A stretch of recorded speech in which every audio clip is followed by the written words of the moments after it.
What's up mga Lodi. Ngayon ay mag-unbox tayo sa fender ni Wave na in-order ko sa Shopee. Tapos kakahatid lang ng GNT kanina. Grabe yung pagkabalot. Ang laki ng karton. Posible pa na masira to.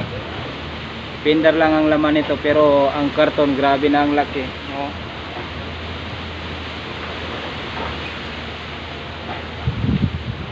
Yan. So ngayon i-unbox na natin para makita natin yung fender na in-order natin sa Shopee.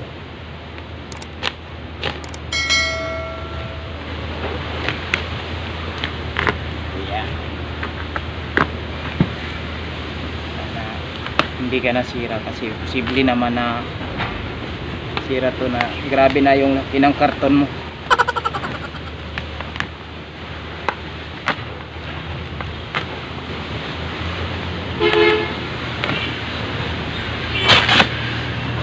Ayan.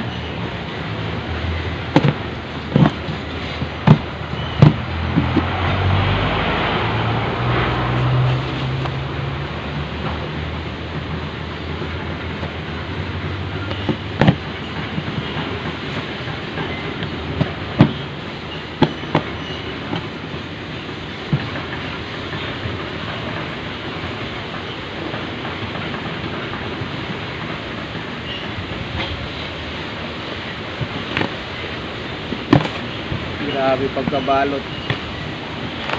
Wow. Posible pa na masira to. Grabe na yung pagkabalot ng sealer. Ingatan talaga. Ang laki ng karton.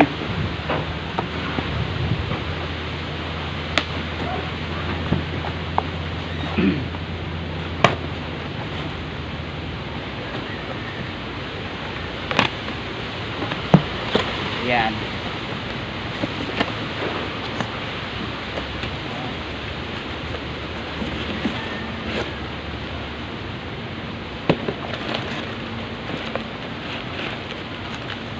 So, ito yung laman.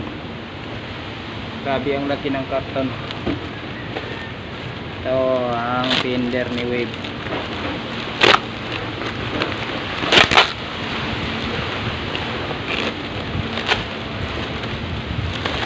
Yan mga idol, fender ni Wave.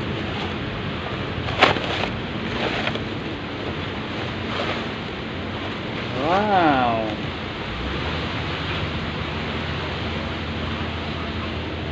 Pareho din sila ng color nung binili ko na top cover ni Wave nung nakarang araw. Silver din. Ang kinis.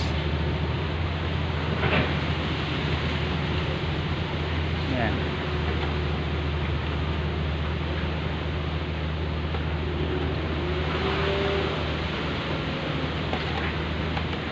So, tingnan natin yung top cover na binili ko nung nakarang araw.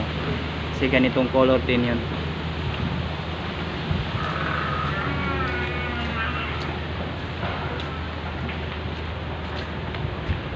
Ito rin si Wave.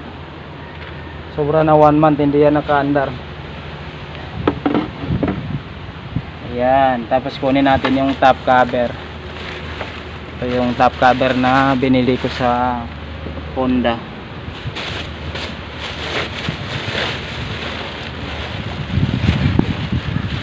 Ito. Diba? Oh. Magka-color din sila. Pareho lang sila ng color. Wow. Wow. Ayan. Ito na si Wave.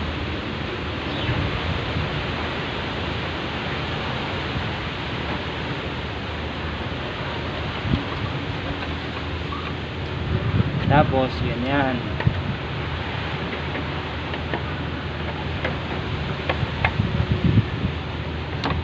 Oh. See?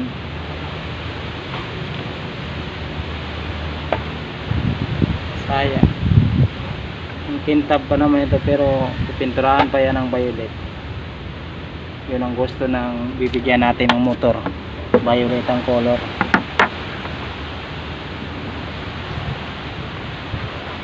So itatago lang muna natin dito kasi hindi pa natin yan maasikaso.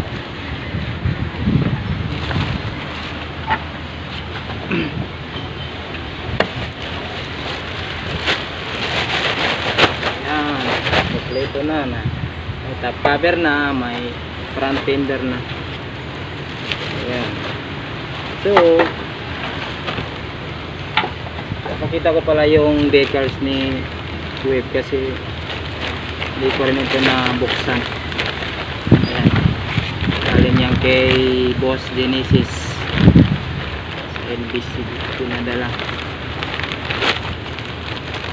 Buksan natin para makita ninyo color ng decals ni Wave. Ayan. Ito ang decals ni Wave. Pero di pa natin ma-install to kasi magpa-repaint pa tayo ng violet. Ayan.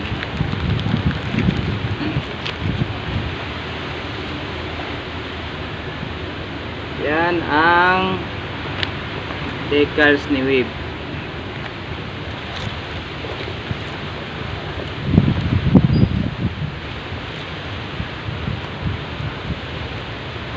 Tatago lang muna natin kasi wala na talaga tayong oras para mag-asikaso kay Wave. Busy pa tayo. Yung rim set nga ni Wave hindi pa natrabaho. Hindi ko pa rin napa-powder coat hanggang ngayon kasi busy na talaga sa trabaho, tapos sa gala-gala. May free pantiman pa na sticker. Ayan. Pantiman. Shout out kay Boss Genesis. May free pa na pantiman sticker.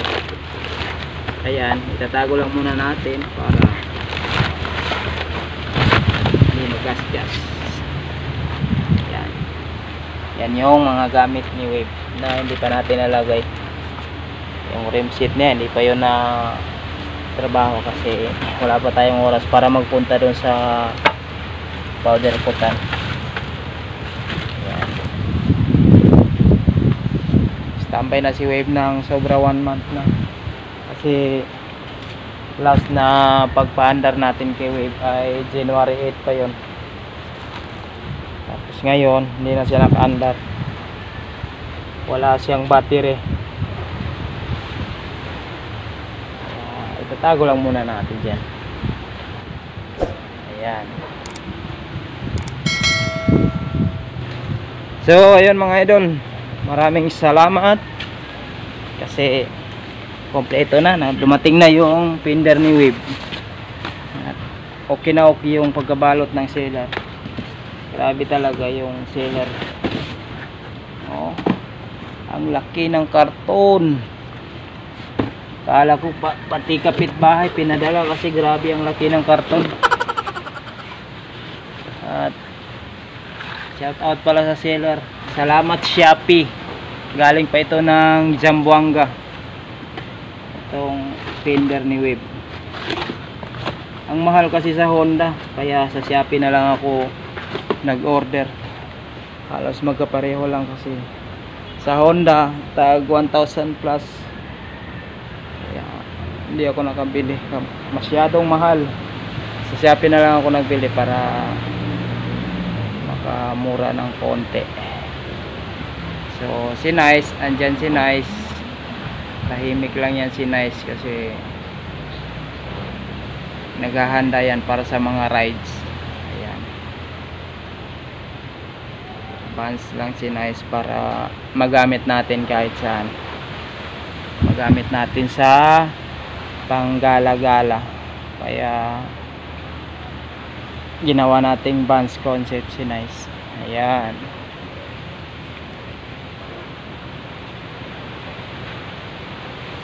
So yun lang mga idol, maraming salamat sa panonood at Sa hindi pa nakasubscribe dyan, huwag nyo kalimutan mag-subscribe at pindutin na rin ang notification bell para updated kayo sa mga video na aking i-upload. Alright.